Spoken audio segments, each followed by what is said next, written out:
First of all అందరికీ నమస్కారం. It's a happiest moment. Kalyan గారు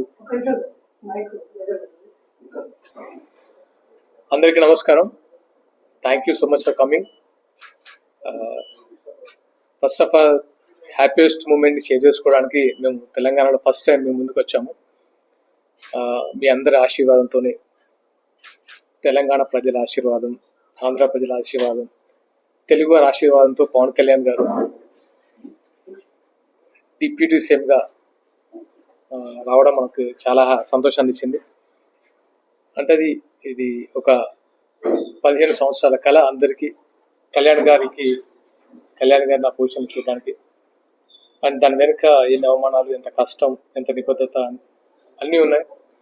దాని గురించి ఇప్పుడు మాట్లాడడం కంటే తెలంగాణలో ఫస్ట్ టైం గెలిచిన తర్వాత ప్రెస్ మీట్ పెట్టడం జరిగింది.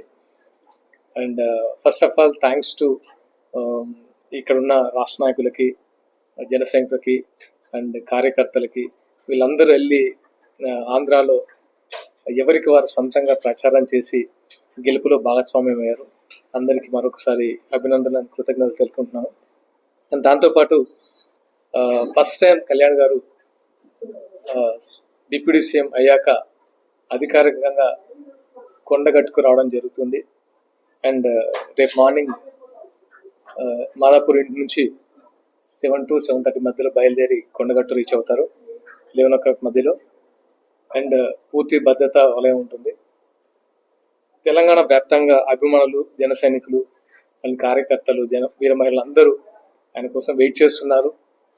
ముఖ్యంగా తెలియజేయడం ఏమనగా ఆయన దీక్షలో ఉన్నారు అండ్ అమ్మవారి దీక్షలో ఉన్నారు కాబట్టి పోలీసులకు సహకరించాలని మనస్ఫూర్తిగా కోరుకుంటున్నాను.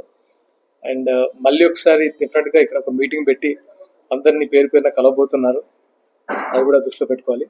అండ్ జనసేన ఇక్కడ బలోపేతం చేయడానికి కళ్యాణ్ గారు ఒక సమావేశం పెట్టడం కూడా జరుగుతుంది. అండ్ జనసేన ఆల్రెడీ ఇక్కడ ఉంది. ఆఫ్టర్ ఆంధ్రప్రదేశ్ ఫలితాల తర్వాత ఇంకా బలంగా ముందుకెళ్తుందని అందరూ ఇక్కడ ఎక్స్పెక్ట్ చేస్తున్నారు, అలాగే జరుగుతుంది. అండ్ సమస్యల గురించి కూడా ఇక్కడ నాట్ ఓన్లీ కళ్యాణ్ గారిని చూడడానికే కాదు, అక్కడ ఉన్న లోకల్ సమస్యల గురించి కూడా చాలామంది వస్తున్నారు. ముఖ్యంగా సిరిసిల్ల ఇష్యూ గురించి కొంతమంది వచ్చి, చేనేత కార్మికులు వచ్చి వాళ్ళ ప్రాబ్లమ్స్ కూడా తెలియజేస్తున్నారు.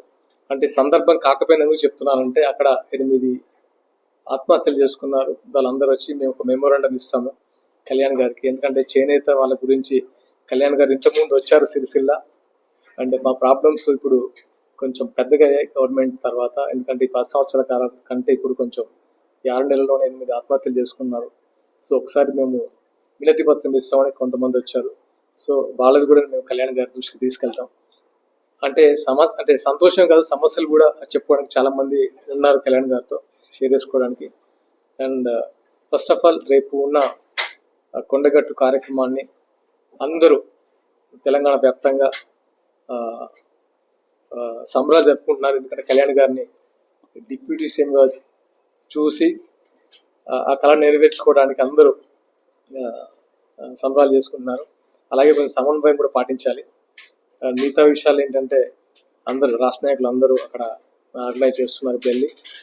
నాకు తెలిసి ఇంకో 1-2 hours బయలుదేరి వీళ్ళందరూ అక్కడ ఆర్గనైజ్ చేస్తారు. అండ్ ఫర్దర్గా డెఫినెట్గా మీ ముందుకు చాలా విషయాలు తెలియజేస్తాం. ఎందుకంటే పార్టీ బలోపేతం గురించి కానీ, లేకపోతే ఇక్కడ నాయకత్వం గురించి కానీ అన్ని విషయాలు త్వరలో మీ ముందుకు తెలియజేస్తాం.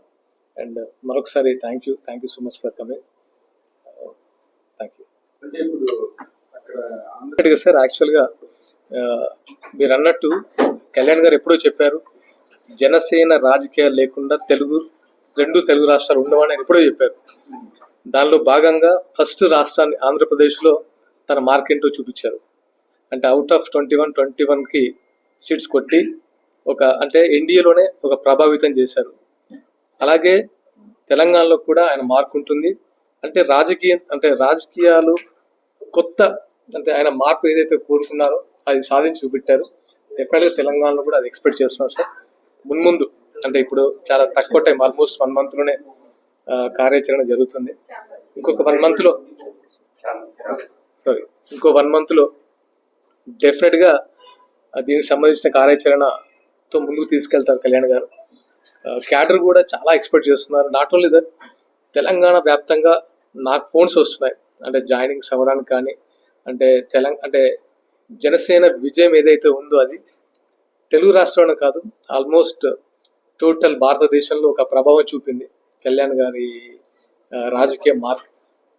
అండ్ ఆ హోప్తోనే తెలంగాణలో కూడా ఇలాంటి నాయకుడు కావాలి, ఇలాంటి నాయకత్వం మాకు కావాలని చాలామంది ఎక్స్పెక్ట్ చేస్తున్నారు. దానికి తగినట్టుగానే కార్యాచరణ ఉంటుంది. ముందు డెఫినెట్గా జనసేన చాలా బలంగా తెలంగాణలో పార్టిసిపేట్ చేస్తుంది. అంటే 28 అని ఏం లేదు, అంటే కళ్యాణ్ గారు ఏదైతే డెసిషన్ తీసుకుంటారో ఏంటంటే ఆయన వ్యూహం మనకి తెలియాలి. ఫస్ట్ ఆఫ్ ఆల్ కళ్యాణ్ గారు వేసే వ్యూహం ఎలా ఉంటుందంటే ఎప్పుడు ఎలా పార్టిసిపేట్ చేస్తే బాగుంటుంది, అది కొత్త లేకపోతే ఇండివిజువల్గానా, లేకపోతే ఇక్కడ ఇంకా ఏమైనా లోపాలు ఉన్నాయో అవి సరిదిద్దుకొని ఎలా ముందుకెళ్తే బాగుంటుందని అనే ఇన్స్ట్రక్షన్ బట్టి మనం ముందుకు వెళ్ళాల్సి వస్తుంది. ఇప్పటికైతే ఓన్లీ కొండగట్టు దీక్షలో ఉన్నారు కాబట్టి ముఖ్య నాయకుల్ని కలిసేసి జస్ట్ ఒక 2 నిమిషాలు మాట్లాడి అది ఉంటుంది. అంటే మిగతా కార్యాచరణ ఆయన ఆల్మోస్ట్ ఒక విత్ ఇన్ ఏ వీక్, అంటే ఈ దీక్ష అయిపోయిన తర్వాత అందరినీ జిల్లాల వారిగా కలిసే యోచన ఉంది. అది కూడా సర్క్యులర్ రిలీజ్ చేశారు. దాన్ని బట్టి ఒక డెసిషన్ తీసుకొని ముందుకెళ్తారు.